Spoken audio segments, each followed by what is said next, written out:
배신의 정치가 등장했어요. 배신의 정치 프레임으로 지금 한동훈 후보를 협공하고 있는 모양새인데 네. 이제 뭐 아무리 공안증에 시달린다고 해도 협박과 분열의 정치는 안 된다라고 이제 반박을 하셨던데 이 공안증이라는 단어 자체가 어떻게 나온 거예요? 그게 제가 후보, 논평을 네네. 냈잖아요. 네. 이제 논평을 내다 보면은 그 우리 팀이 갖고 있는 어떤 생각들을 교류하게 되고 하는데 직접 후보께서 이런 표현을 쓰셨어요. 저 한동훈 대표 체제에 대한 두려움이 커진다. 그러면서 이제 공안증이라는 워딩을 하셨는데 지금의 상황과 굉장히 시기적절하다. 또 공안증이라는 게 우리 한국 축구에 대한 중국 축구팀이 갖고 있는 두려움이거든요.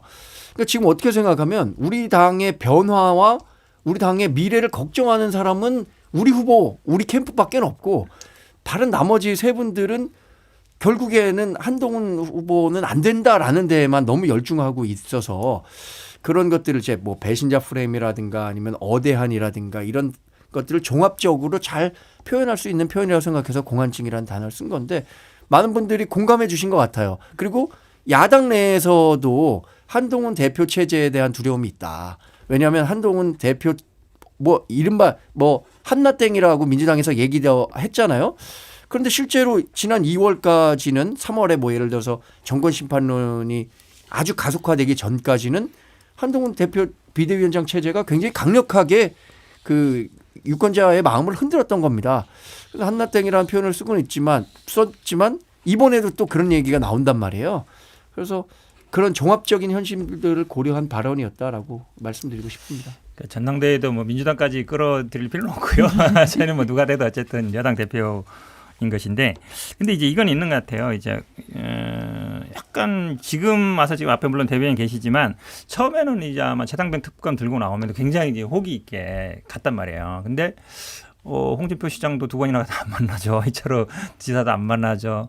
또 이러니까 약간 기가 죽은 게 아닌가. 처음보다는 처음에는 좀 이제 프레임은 잘 짰다고 봐요. 선거는 구도가 되게 중요하거든요. 그렇죠. 딱 최상병 이슈를 던지면서 1대3 구도를 딱 만들고 내가 주도해 간다 이슈를 이렇게 만든 거예요. 근데 그 다음에는 계속 그럼 뭐 배신하는 거 아니냐, 탄핵하는 거 아니냐, 민주당 후보 아니냐 막 이러니까 그게 아니다. 뭐 우리가 뭐 국민 나가 배신하지 않을 사람은 국민뿐이다. 이거는 수세적인 반응이에요, 반응. 그래서 저도 아까 앞에서 말씀드렸지만 지금 의대 정원 문제로 지금 몇 달째 지금 시끄럽잖아요. 이거에 대해서 제시를 하라니까요.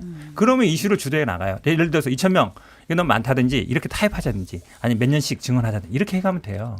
북한 러시아가 지금 동맹 수준의 관계를 맺어서 한반도가 문제되기 때문에 이러면 미국과의 관계라든 일본과의 중국 문제를 내가 그럼 되면은 중국하고 차라리 중국을 방문하겠다. 찾아가서 중국하고 러시아의 문제에 대해서 풀겠다든지 그게 여당 대표가 할 일이에요. 지금 제가 보기에 말씀처럼 이 배신의 정치 이게 언제적 얘기입니까? 이게 20년 전에 나왔던 얘기예요. 근데 그게 다른 후보들이 왜 하겠어요? 먹히니까 하는 거거든요. 그 싸움에. 근데 그 싸움에 저는 말려들지 말라라고 얘기하고 싶어요. 그 우리 당 전당대회에 대해서 아주 좋은 조언들을 많이 하고 계신데 이제 민주당 전당대회 있거든요.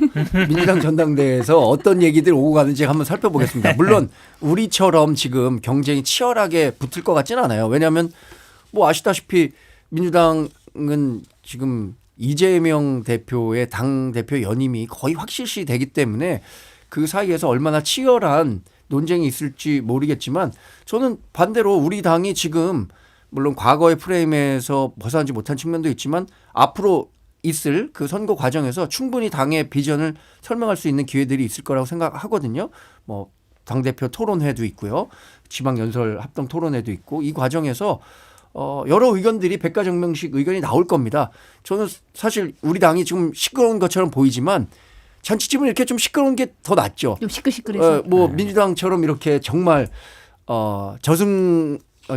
공동묘지의 침묵이라 그랬나요? 그런 것처럼 가는 것보다는 훨씬 나은 것 같은데요. 뭐 시끄러운 게 낫긴 하죠, 당연히. 시끄러운 게 나은데 저도 배신의 프레임은 잘 안 먹히라고 봐요. 왜 그러냐면 그때는 박근혜라는 정말 어찌 보면 TK에서 뭐 맹주 역할을 하고 그 보수당에서 아버지 때부터 뿌리가 뭐 수십 년 된 뿌리잖아요. 그리고 팬덤이 있었어요, 그때는. 박근혜에 대한. 그리고 유승민 의원 같은 경우는 약간 어찌 보면 뭐 팬덤 정치는 아니었고 그냥 본인의 합리적인 정치를 하는 분이었기 때문에 또 TK라는 공동 목장이잖아요. 거기서 다툰 거거든요. 네.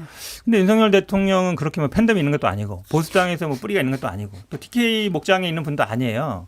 근데 지금 한동훈 장관도 마찬가지예요. 그러니까 TK 목장에서 싸우는 게 일단 아니고 한동훈 장관은 근데 약간 팬덤이 있는 것 같아요. 윤석열 대통령보다는. 그러니까 배신의 정치가 먹히려면 이쪽이 굉장히 강력하고 이쪽은 어찌 보면 약간 기반이 없어야 되는데 지금은 약간 그런 게 아니어서 아마 나머지 세 분이 제가 앞에서 하는 말씀이 아니라 배신의 그 프레임은 잘 안 먹힐 것 같아요.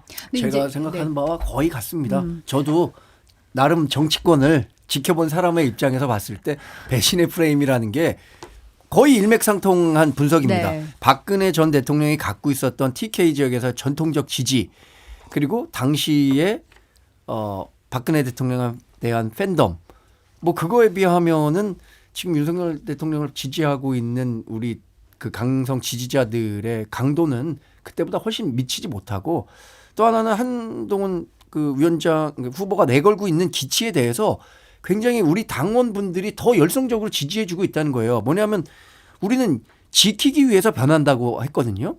이 윤석열 정부의 3년을 잘 이끌어가기 위해서는 민심에 부응할 필요가 있다. 그 민심을 잘 전달할 수 있는 창구가 되는 역할을 하겠다.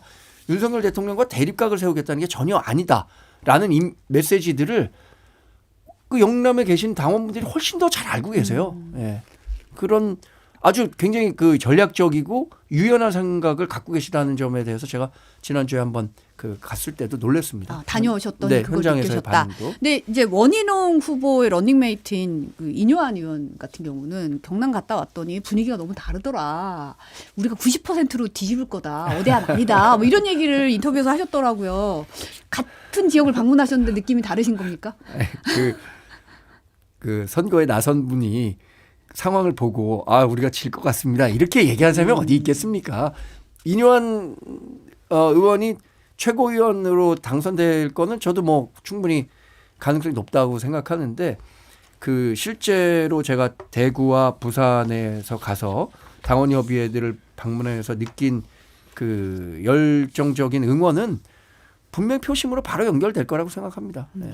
근데 이제 선거는 이런 게 있어요. 그러니까 항상 현장에서 보는 거하고 데이터는 좀 다를 수가 있어요. 현장에는 지지자들이 오기 때문에 당연히 뭐 물론 숫자는 다를 수 있겠지만 네. 또 그때 당시 이슈가 되면 사람들이 모이게 되거든요. 그게 항상 빠지는 착각인데 근데 저도 이제 유익 있게 보면 물론 당원 상대로 한 조사는 아직 데이터는 없는 것 같은데 그러니까 지지자 상대로 한 데이터가 일반 국민 상대로 한 데이터보다 더 높게 나와요. 한동훈 장관이. 압도적이죠. 압도적으로. 사실. 그러니까 지지자들 상대로 했을 때. 네. 그 얘기 뭐냐면 결국 당원들도 높게 나올 가능성이 많단 말이에요. 결국은 당원이 8이고 일반 여론조사가 2인데 그 여론조사에도 무당층까지만 들어가는 거잖아요. 네. 그러면 지지자들한테 지지받는 사람이 굉장히 중요해요. 그러니까 그 원희룡 후보나 나경원 후보 같은 경우에는 그러면 지지자들한테 왜 지지를 못 받고 있느냐. 이걸 단순히 한동훈 장관 공격한다고 될 일은 저는 아니라고 봐요. 한동훈 장관의 가장 큰 장점은 뭐겠어요?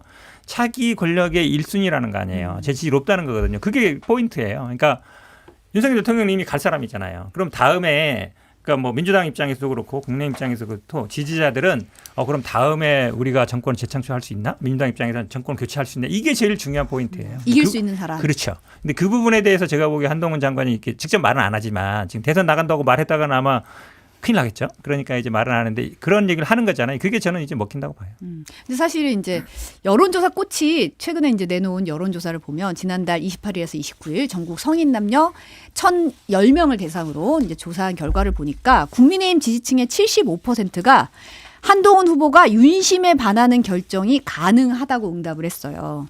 근데 민주당 지지층은 좀 흥미로운 건 68%가 결국 못할 것이라고 답을 했거든요. 그러니까 국민의힘 지지층에서는 대통령에 반하는 결정을 할 거다가 75%. 근데 그럼에도 불구하고 지지를 하고 있는 거잖아요. 그렇죠. 그렇죠? 예. 그렇죠. 그렇게 해석할 수 있죠. 네. 지금 이제 상황이. 저는 이 상황은 그냥 그 정치적 성향, 그 지지 정당의 성향에 따라서 보고 싶은 대로 본다라는 그 의식이 그대로 여론조사에 반영됐다고 봅니다. 그러니까 우리 정당을 지지하는 분들은 대통령의 일방적인 독주에 대해서도 어느 정도의 견제는 필요하다. 근데 그 역할을 한동훈 후보가 할 수 있을 것이다. 그렇기 때문에 나는 지지할 수도 있다라고 생각하시는 것 같고 민주당은 어차피 한동훈은 안 된다. 이런 그 생각들을 하고 계시면서 그런 그 생각들을 그 여론조사에 그대로 반영하고 있는 게 아닌가 싶은데요. 근데 이게 한동훈 장관 입장에서는 위험 요소예요. 아니, 저도 뭐 보수 쪽이라든지 보수 유튜브나 보면 한동훈 장관을 계속 공격하고 있거든요. 한마디로 배신자다. 그러니까 윤석열 대통령을 배신할 사람이다. 이거잖아요. 근데 이게 어느 정도 받아들이고 있다는 거잖아요. 그러면 아까 말씀드린 나중에 이길 후보도 있지만 그래도 우리 당의 정체성을 지켰으면 좋겠어. 윤석열 대통령하고 잘 지냈으면 좋겠어. 우리가 예전에 탄핵도 겪었는데 또 안 겪었으면 좋겠어. 요 불안 심리가 있는 거거든요. 아까 얘기한 뭐 공포 프레임이 이런 건데 저는 근데 개인적으로는 벗어나지 못할 거라고 봐요. 왜냐하면 이분이 기본적으로 검사를 오래 오신 분이잖아요. 검사라는 조직은 상명하복이 기본이에요. 지금은 제가 보기에는 예전에 우리 상명하복하면 군대잖아요. 네. 육사하고 막 이런 상명하복인데 지금은 군대보다도 오히려 더 경직돼 있어요. 그걸 많이 느끼거든요. 실제로 가서 보면 그만큼 어찌 보면 그거에 익숙한 사람이기 때문에 그러니까 뭐 자기가 지지율이 높고 막 이럴 때는 이게 뭐 호기롭게 나갈 수 있지만 그러니까 김건희 여사에 대해서는 뭐 가방산이라 그러고 무슨 이렇게 얘기하잖아요. 누구도 가방산이라는 얘기는 난 처음 들어봤는데 그다음에 뭐 도이치산 이렇게 얘기하고 다 도이치 주가 조작이라 얘기하고 디올백 명품백이라 얘기하는데 그 얘기를 못 하잖아요. 눈치 본다는 얘기잖아요. 그러면 제가 보기에 앞으로 과연 계속 윤석열 대통령이 이거에 벗어날 수 있느냐. 기본적으로 저는 그 정도 훈련이라든지 그 단련은 안 됐다. 그리고 정치 경험도 그 정도는 안 된다고 봐요. 제가 방금 전에 말씀드린 여론조사는 중앙선거 여론조사심의위원회 홈페이지 참조하시면 되고요. 다녀보시면 팬덤을 좀 느끼세요? 상당히 느끼죠. 제가 뭐 좀 현장 얘기를 좀 더 하겠습니다. 제 이름을 연호하는 분들까지 나오는 그래요? 그러니까요. 제가 사실 뭐 아직 정치 신인이고 뭐 국민의힘 대변인으로 활동은 했지만 아직까지 뭐 전국적인 지명도를 가진 뭐 그런 정치인은 아니잖아요. 그런데 한동훈 캠프의 공보단장 겸 대변인이 됐다는 이유만으로 저를 지지하겠다고 하시는 분들도 굉장히 많고요. 저는 그게 후광 효과라고 생각합니다. 저는 그래서 뭐 그런 분들을 뵐 때마다 제가 갈 때 뭐 제 이름을 연호하면 제 이름을 불러주실 필요는 전혀 없습니다. 괜히 제가 호가호위하는 모습이 보여지면 안 되잖아요. 그래서 그 겸손한 모습을 보이려고 항상 노력하고 있는데 팬덤이라는 게 굉장히 자발적인 거잖아요. 실제로 그렇게 운영이 되고 있는 것 같아요. 제가 이제 캠프에 들어온 이후에 위드훈이라는 블로그 카페가 있잖아요. 네네. 네이버 카페. 거기도 이제 가끔 모니터링을 하게 되죠. 근데 정말 자발적으로 질서를 잘 지키면서 한동훈 후보가 잘 될 수 있도록 이렇게 응원해 주시는 모습을 보면서 상당히 성숙한 민주주의 한 단면. 근데 이것도 이렇게 얘기하면 민주당의 개딸들도 그렇습니다라고 얘기할 수 있어서 제가 직접적인 비교는 어렵지만 하여튼 아주 절제된 그 응원을 보여주고 있다는 측면에서는 그 고무적으로 생각합니다. 왜냐하면 후원금 모금 시작했는데 8분 만에 1억 5천만 원 채웠다고. 네, 이제 오늘 보도가 저희가 나왔더라고요. 9시에 그 개설을 했는데 그 8분 만에 개설. 그러니까 정 대변인이 잘 얘기하셨어요. 그러니까 민주당 보고 맨날 개딸 하잖아요. 그분들 저도 현장에 나가보면 똑같아요.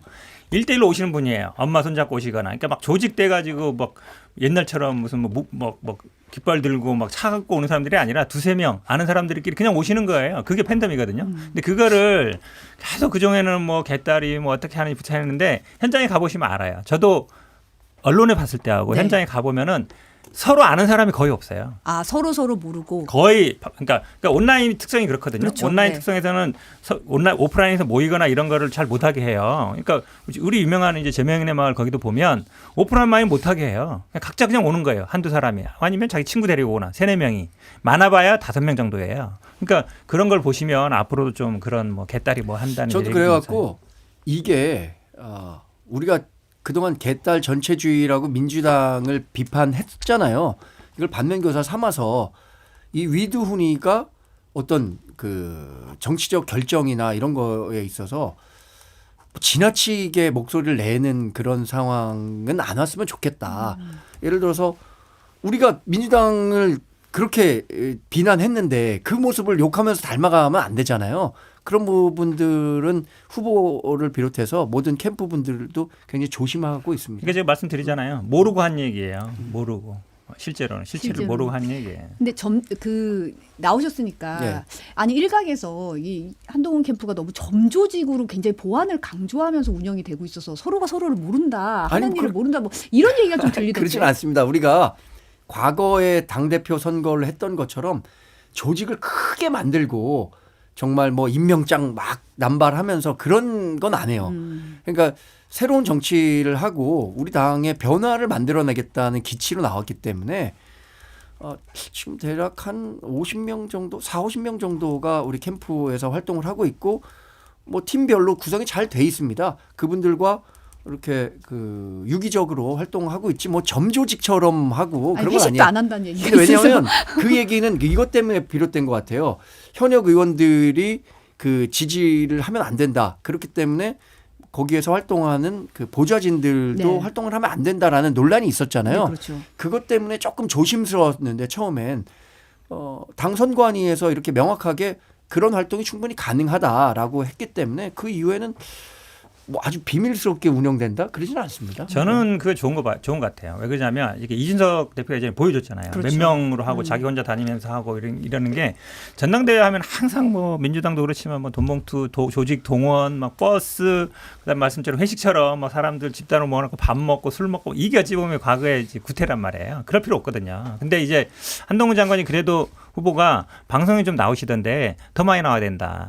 라고 봐요. 여기도 좀 나오고. 왜냐면 사실은 나오시면 좋죠. 네, 그게 국민한테 알리는 가장 좋은 방법이에요. 네. 지지자들도 가서 만나지만 언론의 역할이 그거잖아요. 그러니까 모든 후보들이 나와서 토론도 할 수 있고 아니면 자기 얘기를 듣고 싶고 또 이런 거기 때문에 그러니까 이준석 대표고 그때 보면 하루에 방송 막 10개씩 하고 그랬잖아요. 그 정도는 아니어도 계속 언론 노출리고 그다음에 방송뿐만 아니라 언론사 인터뷰도 예를 들어서 몇 군데나 했던 데 보니까 그러니까 조금 불편한 언론사들도 나가서 좀 방송 듣고 그게 사실은 굉장히 효과적이에요. 근데 좀 이준석 의원 시절에는 또 코로나라는 또 그 그쵸. 상황이 좀 네. 있기는 했는데 어쨌든 정치가 너무 돈을 많이 쓰고 이렇게 기존의 그런 것보다는 좀 새로운 도전을 하는 건 굉장히 좋은 것 같아요. 제가 한 말씀만 더 드리자면 저희 캠프가 굉장히 엄격하게 운영이 되고 있습니다. 정말로 우리가 이제 반대 진영에 있는 사람들 얘기했을 때 전당대회 뭐 돈봉투가 뿌려졌다든가 아니면은 뭐 이재명 대표와 법화하는 문제들 이런 것들 계속 많이 문제를 지적했잖아요.